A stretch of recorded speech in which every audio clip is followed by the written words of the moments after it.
say money can't buy happiness? Look at that fucking smile on my face.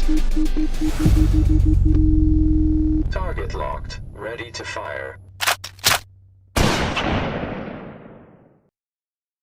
Yo, good morning, everyone, and welcome to the Morning Market Report. It is Thursday, February 19th. We got some data, and as we've shown on the thumbnail today, and as we've talked about here numerous times this week, imminent war going on, like Russia, China, Iran, Israel, United States, everyone just converging into the Gulf. We're going to talk today and see what we think will happen with Bitcoin. Will it be the opportunity that it brings that we are focused on, or is it going to be that oh my God, we're going down to zero? GM Piper, otters in the chat, gang, let's go, gang. Appreciate you guys being here. Shout out to everybody rolling on in here. It looks like we got some in here. For the most part, we're pretty empty so far here on the show, but let's go ahead and jump over. Let's get this thing started. You guys know what time it is. Class is in session. Brought to you, as always, by Chart Prime, the official sponsor here of the Piper Academy channel, guys. Let's go check out the chat and see who all's in the chat today. Let's go see. We got, you know what it is. He said, you know what it is. I do know what it is. Do you know what it is? That's the question. Crypto Coin Mindset, Keith in here. Alexander G, the Mod Queen Bitcoin Bunker saying, GM Piper, otters in the chat. I don't think the otters are all over here yet. I think they're still coming. We'll see how many roll in here, though. We got Nanu? I don't know. I'm probably butchering it, but hello there to you too. Also, I appreciate that. Vanessa's in here. We've got who else? Shamitris. Shout out. How you doing, lady? I appreciate you always. Ninja Glock also jumping in here. Many more. Viking Steve.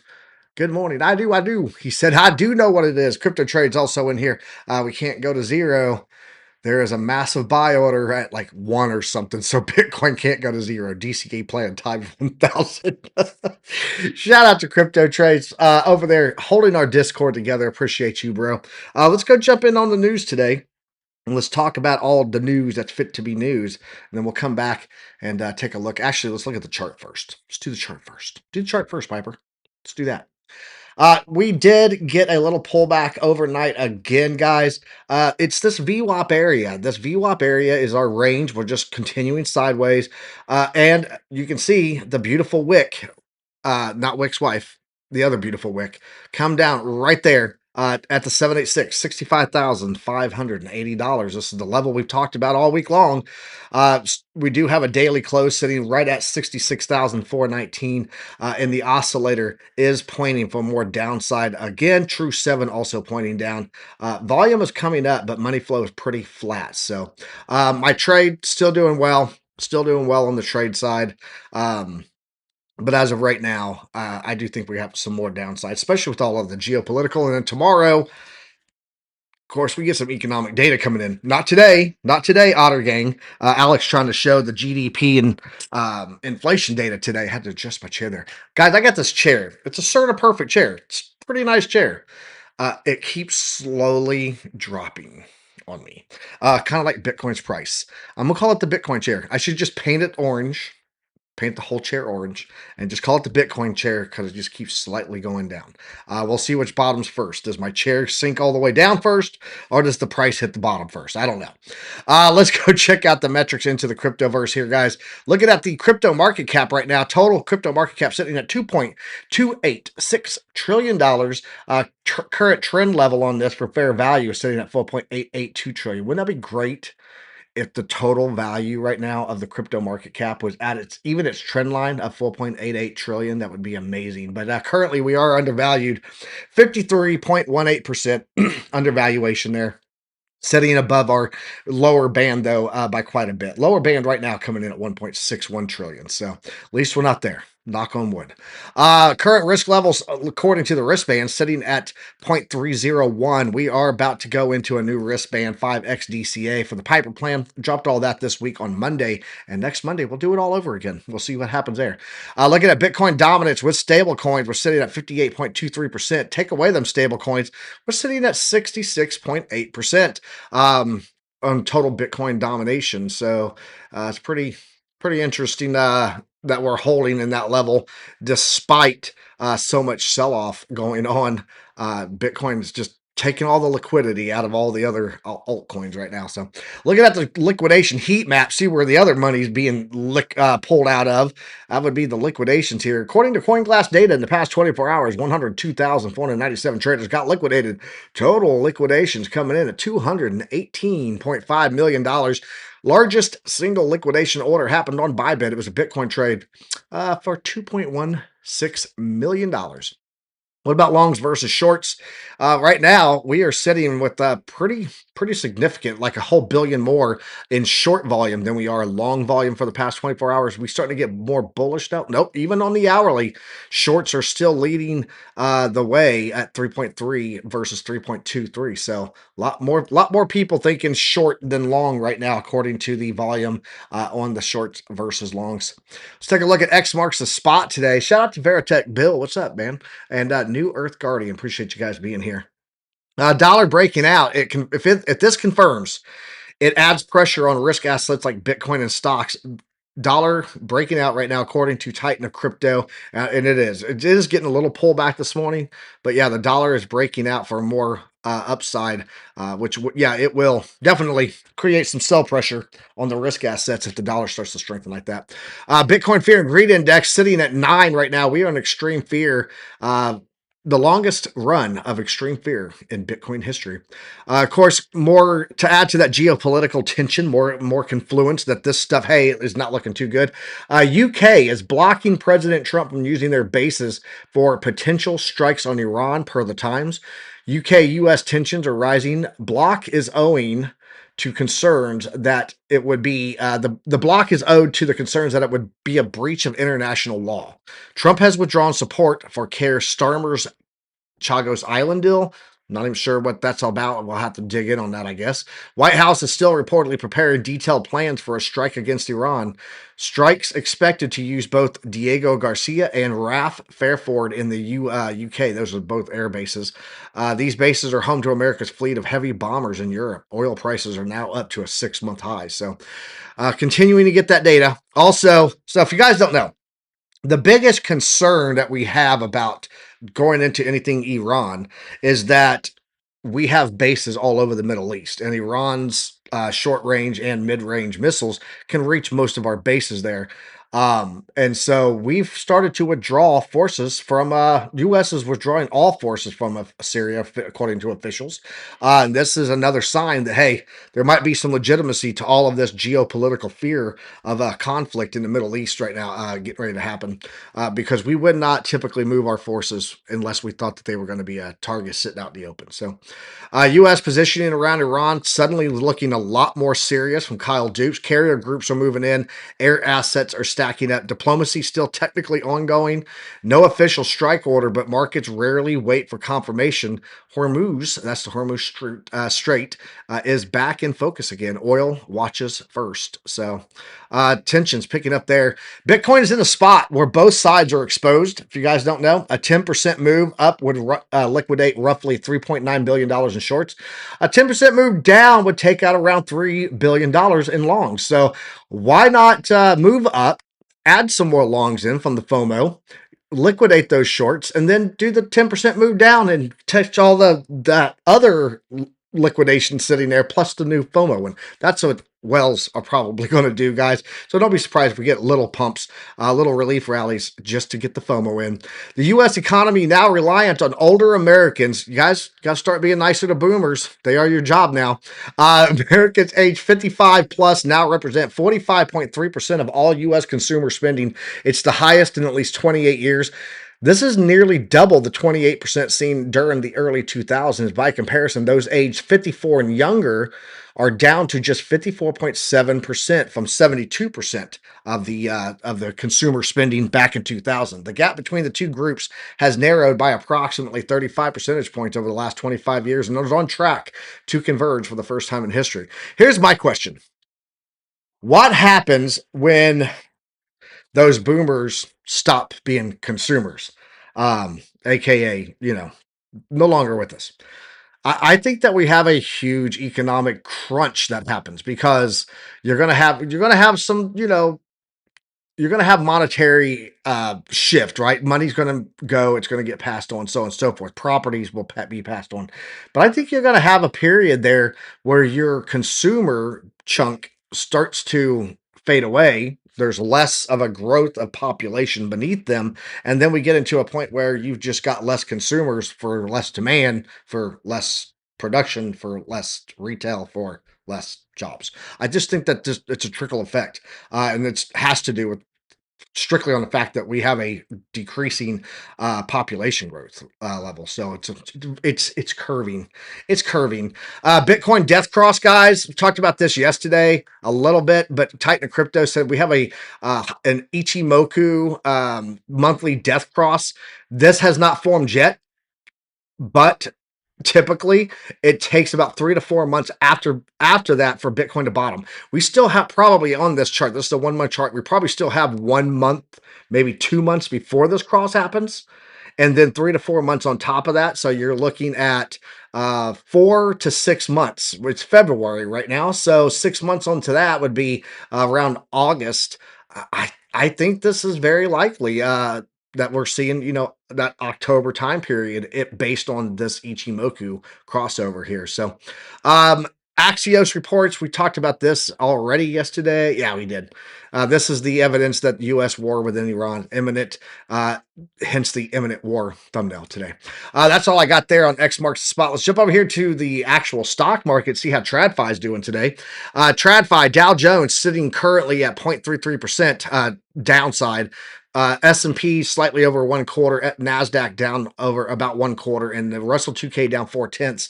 The volatility index is up 3.77% today, and is sitting at 20.36 points, well above the 17 that we watch for, meaning, hey, volatility's here. We're also seeing some sell-off on the 10-year Treasury bond right now. However, oil now up another 1.66 today, $66.27. That's almost a full dollar per barrel up from yesterday. Bear Piper or Bull Piper? I'm still Bear Piper. Still Bear Piper. I think that we have, opportunity relief rallies that you can make some money on. We're going to trade it. But, there's still gaps, bro. I'll show you. We still got gaps. He said there's no more gaps. Oh, we have gaps. So yeah, I am watching this oil continue to move to the upside. Gold is up today about 0.25%. Silver's up about 3/4%, $78.20 on silver. Gold at $5,000. Copper, platinum, and palladium all to the downside. Matter of fact, you want to see them CMEs. You want to see CME? Yeah, you know me. Here we go. BTC 1. We still have one above us. Yes. Okay. Actually, we have two above us. One from 30 January, one from 20 January. But if we go lower, how low can you go? How low can you go? There's another one over here. Where's it at? Did we close it? Oh, yeah, maybe you're right. We did. There is not one below us. They're above us. You are correct, Dano. You are correct. We have two above us, but CME gaps don't. That's not the only target.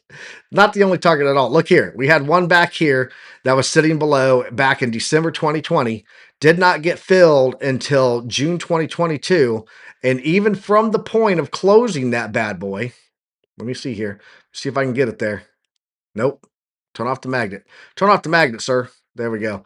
We still had a downside movement of 34% after the CME gap was closed. So 80K gap. Not approved yet, but coming soon. Oh, yeah. Soon, no more gaps. Yeah. The gaps make a good target. I don't think they're the market mover, though, at all. I think the market mover is demand. And right now, there doesn't seem to be a lot of demand for Bitcoin. The sentiment on it is horrible. I'm expecting $42,000 Bitcoin. Piano Matty B actually yesterday on a video actually talked about 29, and I went, ooh, pucker factor. Yeah, so I'm expecting 42. He's actually talking 29. I don't know that it goes that low, but yeah, overall, I'm just watching higher time frame metrics and keep an eye on those, and of course all the geopolitical stuff going on. Speaking of events in the world, let's check out the Bitcoin and crypto disconnect, sir. What are you doing here? My phone keeps trying to connect to Ecamm, and I hate it. It's driving me up a wall. Looking here at this. Oh, I know why. because somewhere in here, I have a phone. Let me find that. Left cam. Nope, maybe not there. Somewhere in here, I have another camera trying to connect, and I'm just going to keep turning it off. There we go. I think we're good. Taking a look here at Bitcoin right now, down about 2%. Ethereum down 3.3%. XRP is down 5.5%. BNB down 2.7%. Solana's down 3.2%. Other big movers, Dogecoin down 3.8%. Ooh, Cardano, 26.9 cents, down 4.7%. Leo token doing pretty decent there. Of course, that's that native token on decentralized exchange, so it tends to do well when people are needing to move quickly because of dumps and pumps, right? So Hyperliquid down 3.6% today. It's actually one of the stronger ones on my screener. I'll show you guys the screener here. Let me go to this and do this and then do this. Check out the screener. So on this side over here, I've got the multi-time frame indications, the prophecy, quantum, reversals, dynamic reactor, volume flex from the 5-minute all the way up to the daily. Over here is the screener telling me if the buy signals or sell signals from chart prime have fired, if the take profits, that's the little check marks there, if they've fired off, and then bearish versus bullish. And I got Bitcoin here, Nvidia, Clean Spark, so on and so forth. Right above my head is the market make movers. That's the DXY, NASDAQ, gold, and the S&P. And then down below, we've got a daily 4-hour and 1-hour screeners based on the Piper Sniper kit. And right now, you can see the one with green on here, that's actually hype.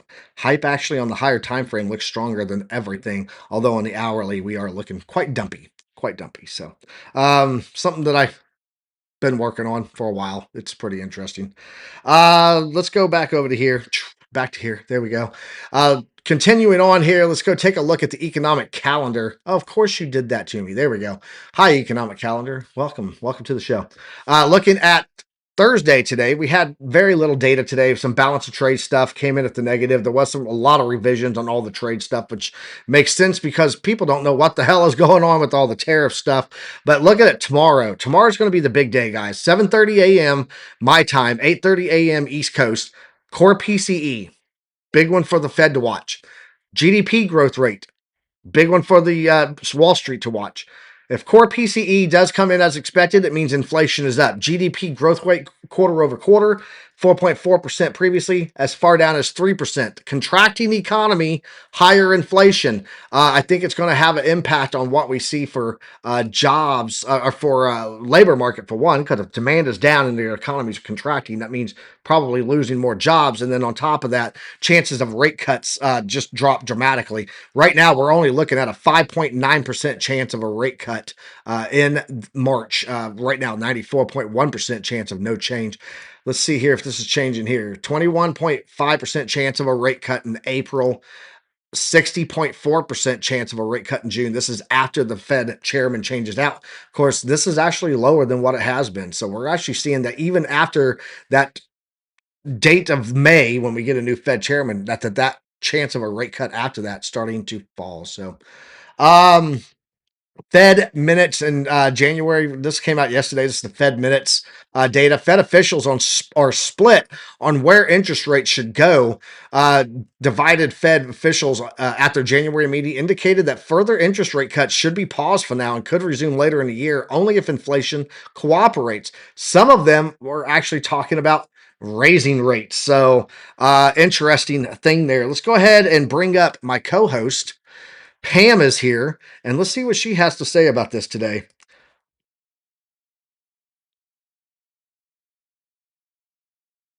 We'll get her going. Hey, Pam, are you there? Loud and clear, Army Biker. What's on your mind? Let's get it rolling. So FOMC, we're live right now on the Piper Academy channel on the Morning Market Report with the alumni. So first of all, give a shout out to the alumni. Shout out to the alumni tuning in. You all are the real MVPs, bright and early. All right, Army Piper. FOMC, let's break it down. What angle are we starting with for them? So the minutes yesterday, how did that look about who was going to actually do the rate cuts and who actually thought we should raise rates? Can we talk about the Fed minutes that came out yesterday? Absolutely. The minutes showed a cautious tone. Some members leaned toward rate cuts, but only if inflation keeps cooling off. A few hawks voiced concern that if inflation resurges, they'd consider hikes. Overall, though, consensus was that patience is key, no rush either way. Okay, so as of right now, probably not going to see any rate cuts unless something seriously breaks or seriously repairs itself, correct? That's a solid takeaway. The Fed's waiting for clear signals, whether inflation convincingly cools or the economy stumbles. Until then, they'll stay steady. Awesome. How do you think let's talk about this whole topic of war, because right now there's a lot of stuff going on in the Middle East with Iran, UK saying that we can't use their air bases for attacks on Iran, Russia and China pushing the aircraft and sea vessels over there. Are you tracking all this info? I'm tracking the overall tension, yes. It's a high stakes geopolitical dance. The UK distancing from direct involvement and Russia and China showing presence all add pressure. It's one of those situations where markets and policy are watching every move. So my question is how do you think Bitcoin and the TradFi stock Wall Street will react if we actually had a full blown geopolitical war going on over there? Like, let's talk about the levels of what conflict is, are right, and then based on each level, how the markets would react to that. What do you got for us? So if we think in tiers, first saber rattling. Markets get jittery, but it's mostly volatility. Bitcoin might jump as a hedge while equities dip short term. Next, limited strikes. Stocks pull back more sharply, energy prices spike, and Bitcoin might rally but with mixed reactions. If it escalates to full-blown conflict, risk off hits hard. Equities sell off, flight to safety into things like gold. Bitcoin could be volatile, as it's still young in the digital gold narrative. In short, the bigger the conflict, the more we'll see a traditional flight to safety. But we haven't really seen Bitcoin be a flight to safety into comparison, like things like gold or bonds, at all during this whole period for the past year and a half, 2 years. So, what makes you think that it would be a flight to safety if we haven't seen that at all as a narrative that Bitcoin has been proving? Fair point. Historically, Bitcoin hasn't yet shown consistent safe haven behavior like gold or treasuries. In reality, it often trades more like a speculative tech asset. So, unless the narrative shifts, like more institutional adoption or proven resilience, it may not act like a digital gold in a crisis. We'd likely still see Bitcoin react more like a risk asset until that narrative is actually proven in the market. Okay, so we would probably see it go down then, based on uh, what what the level of conflict is. Then, correct? Exactly. In a serious conflict, especially early on, we'd likely see a broad risk off move. Equities down, Bitcoin likely down too, at least initially, as liquidity rushes into classic safety assets. Bitcoin might find a narrative later, but so far it tends to follow risk on assets when uncertainty spikes. So the last time we've had a big size conflict that the U.S. was involved in, what was the last major conflict that we had in the world? The last major prolonged U.S. military engagement was really the Afghanistan conflict, which ended with the withdrawal in 2021. Of course, there have been tense moments since, but that was the last large scale, long term conflict. Nowadays, markets respond even faster to shorter geopolitical shocks, so that's the lens we'd apply today. So how much did the stock market dump during the Afghan invasion? The initial U.S. invasion of Afghanistan in 2001 came on the heels of the dot-com bubble bursting and the 9/11 attacks. Hmm. The S&P 500 had already dropped sharply earlier in 2001, and after the invasion, it didn't crash further specifically because of that event. In fact, markets had started stabilizing and even recovering by late 2001. So while war introduces uncertainty, the broader economic context, like recession or recovery, matters a lot in how markets react. So with the AI bubble scare that's going on in the current markets right now, would you say that we probably have already seen a good amount of that high level sell off from tech and crypto, and that it might just be a little bit more of a scare down, as opposed to a full crash? We've definitely seen some froth coming off tech and crypto. If the current fears are more about valuations or overextensions, we might see corrections rather than a full crash. unless something breaks big, like a major economic shock. Markets have a habit of stair-stepping down when sentiment gets shaky, rather than a sudden catastrophic plunge, unless a major catalyst hits. So right now, it's more watchful caution than imminent collapse. Okay. Yep. Then we'll just keep an eye on it like we do every day here at the Piper Academy Network. I appreciate it, Pam. You got anything for the people on your way out? We're going to head on into the charts. What do you got for them? Always a pleasure. To the alumni out there, stay nimble, stay informed, and keep your wristbands in check. Now, let's get into those charts and see what the markets have cooked up for us today. Awesome. So there's a little bit of Pam body on screen. So yeah, she's going to be doing some breakdowns for us and talk about some stuff. So I don't know. What do you guys think? Should we keep her? Should we get rid of her?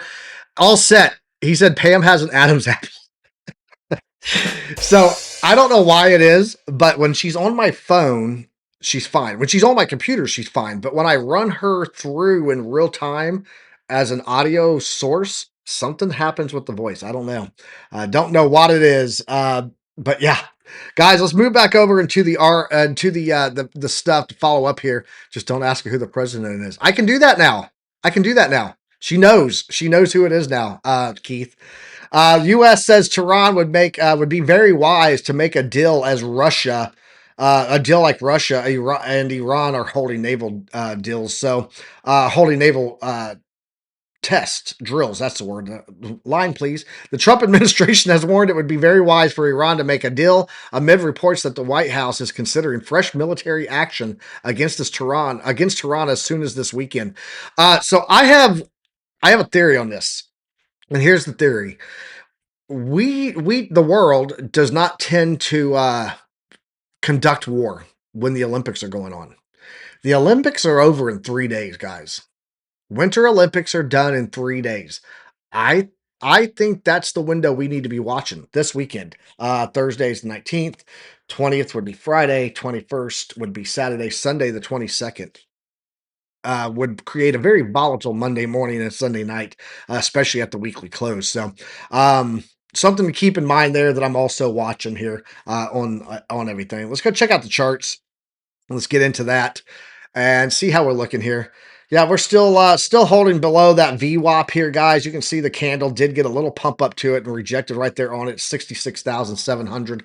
How are we watching here? This is the big one that I'm going to be looking for, guys. MVP oscillator. We're now at about 9 days away to see if we get a bright green candle. I don't know how I'm going to react to that. I don't know if I'm going to believe it or not. Just because something happens for the first time ever doesn't mean that it can't be a new thing that happened. We love Pam, but we miss OC. Yeah, I miss OC too. It's okay. Drop the OCs in the chat, guys. Here's the big piece of news for today, though, guys. We are below the 200-week moving average. If we continue down this weekend, and we do not get a push above that 200, typically when we lose the 200, we have much further to go down. When we lost it back here in 2022, we still had a move to the downside of 42%. When we lost it back here in 2018, once we lost that 200 week, once we lost that 200 week, we had a move to the downside still of 25%. So if we just go 25% from this level, we'll see what that would look like. Let's go see. 225% down would be below our golden pocket. You'd be looking at $50,000 Bitcoin. That's on the low end. 40% down from here would put us almost at about 42K. So there you go. So watch this weekend for this. We'll be back tomorrow morning. We'll break down all the data that we need to know about, guys, for the GDP data and the inflation data. And then also see what's going on in this crazy world of don't touch my boats. Until then, guys, I appreciate everyone joining me here. We'll be back here tomorrow morning, 10:15 a.m. Eastern Standard Time, breaking down the news, the charts, the markets, the headlines, and everything you need to have knowledge because knowledge is profit. Until then, guys, trade safe and peace, love, profits. We're out.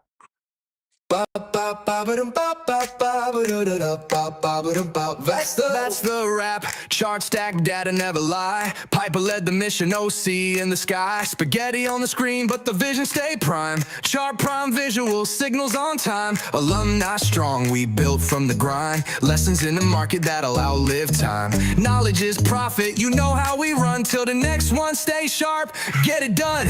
You can't handle the truth. Emotional damage. We'll see you at the next Don't one. know what the fuck they're doing. Morning market report out. Out. Out. Out. Boom shakalaka. We'll see you at the next one. Morning market report out.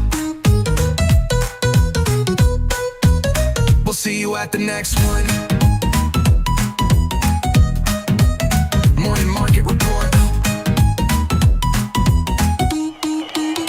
Ow.